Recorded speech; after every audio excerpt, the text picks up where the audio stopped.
আন্তরিক ধন্যবাদ জানাচ্ছি। নির্বাচনী ইশতেহারগুলো এত সুন্দর, বিশ্বাস করেন আমার কাছে মনে হয় যে আগামী নির্বাচনের পরে বাংলাদেশের অধিকাংশ মানুষ চিকিৎসা ফ্রি পাবে, পড়াশোনা ফ্রি পাবে, বেতনও ফ্রি পাবে, খাওয়া দাওয়া এক পর্যায়ে ফ্রি পাইতে পারে। অর্থাৎ ফ্রি এর বাংলাদেশের দিকে আমরা যাচ্ছি। তবে একটা গান বানাইছিলাম বহুত আগে, নির্বাচনের আগে নেতা কথা দিয়েছে, নির্বাচনে পাশ করে যে ভুলে যে গেছে। আসলে ওরকম হবে না তো। আমি আজকে বেশ কয়েকটা নির্বাচনী ইশতেহারের মধ্যে এই প্রথমবার এনসিপির নির্বাচনী ইশতেহারের মধ্যে একটা পয়েন্টকে আমি প্রশংসার দাবিদার করলাম, আর অনেকগুলো হয়তো আছে।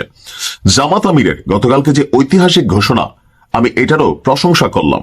অপরদিকে তারেক রহমানেরও বেশ কিছু নির্বাচনী ইশতেহার আছে যেগুলো প্রশংসনীয়। তবে জামাত আমির এবং এনসিপির খুবই গুরুত্বপূর্ণ দুইটা নির্বাচনী ইশতেহারের মধ্যে একটা হচ্ছে, জামাতের আমির বলছিলেন মেয়েদের পড়াশোনা মাস্টার্স পর্যন্ত ফ্রি হবে।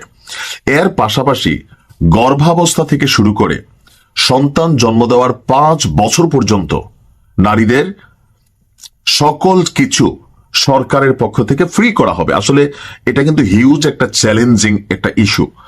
আবার তিনি এটাও বলছেন, যাদের অবস্থা সচ্ছল আছে আপনারা কিন্তু এই সুযোগ সুবিধাটা নিয়েন না, এটা গরিবদের জন্য। ইভেন রিটায়ার্ডের পরে বা বৃদ্ধ বয়সে যারা চিকিৎসা বঞ্চিত আছেন তাদের জন্য কিছু করতে চান। তবে জামাত আমিরের এই বক্তব্যগুলো মানুষের কাছে কিন্তু ফোকাসেবল একটা অবস্থানে চলে যাচ্ছে।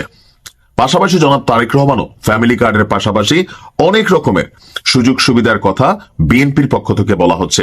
অর্থাৎ প্রত্যেকটি দলই খুবই সুন্দর সুন্দর নির্বাচনী ইশতেহার দিচ্ছে। আপনার সিদ্ধান্ত, আপনার ভোট আপনি কাকে দিবেন।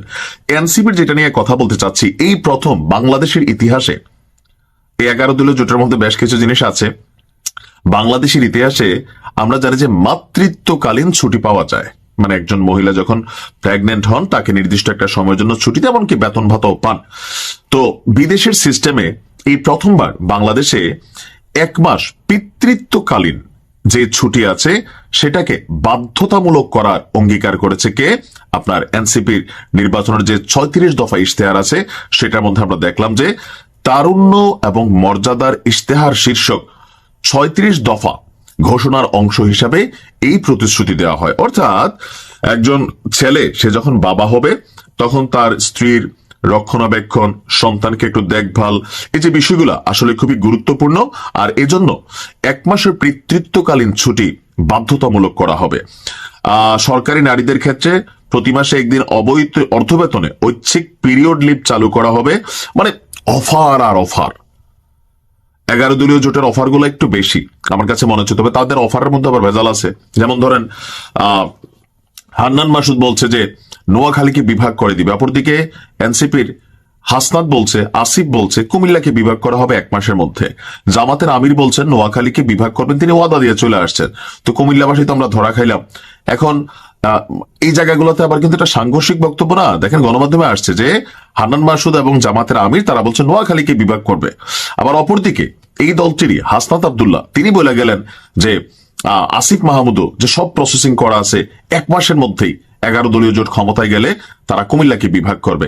এই ধরনের সাংঘর্ষিক বক্তব্য দিলে মানুষের মধ্যে কিন্তু আবার ধোকাবাজি মেন্টালিটি আসে যে দেখো একটা দলের মধ্যে এরকম 2 রকম মেন্টালিটির কথাবার্তা কিভাবে আসে। তবে আমি জামাতের আমিরের যে বক্তব্য ওইটাকে ফোকাস করছি, কারণ দলটির প্রধান তিনি, আর বাকি যারা আছে চালা চামুন্ডা, এদের কথাবার্তার আসলে কোনো গ্যারান্টি নাই। কারণ এরা এক এক সময় এক এক কথা বলে। আন্নান মাসুদরা, আসিফরা, হাসনা তো মাঝে মাঝে কথাবার্তা এক এক সময় এক একটা বলে। বাট আমি জামাতের আমির ডাক্তার শফিক সাহেবের কথার ওজনটা ওইটা ফিল করি যে তিনি যা বলেন তিনি ঠিক তা বাস্তবায়ন করবেন। এখন যে গর্ভাবস্থা অবস্থায় মানে আপনার স্ত্রী প্রেগনেন্ট হলো বা মা বোন যারাই আছেন আমাদের 5 বছর পর্যন্ত, এখন এটা কি আসলে সম্ভব? অফারগুলা কিন্তু সোজা, বলতে সোজা। ফ্যামিলি কার্ড বিএনপির অফারগুলা সোজা, যেমন অনেক ধরনের পরিকল্পনা আমরা প্রত্যেকটা দল থেকে দেখছি। তো সেই পরিকল্পনাগুলোকে বাস্তবায়ন করতে এই মুহূর্তে যে ভঙ্গুর অর্থনীতি, আমরা মানুষ হিসেবে যে বাটপার, ধরুন গরিব মানুষ যেটা পাও না, আমরা সুস্থ মানুষ, স্বাভাবিক মানুষ, ভালো অবস্থানে থাকা মানুষও আমরা কিন্তু খয়রাতি মিসকিন সাইজা রাষ্ট্রীয় যে সুযোগ সুবিধাগুলা এগুলাকে লুটপাট করে ফেলি।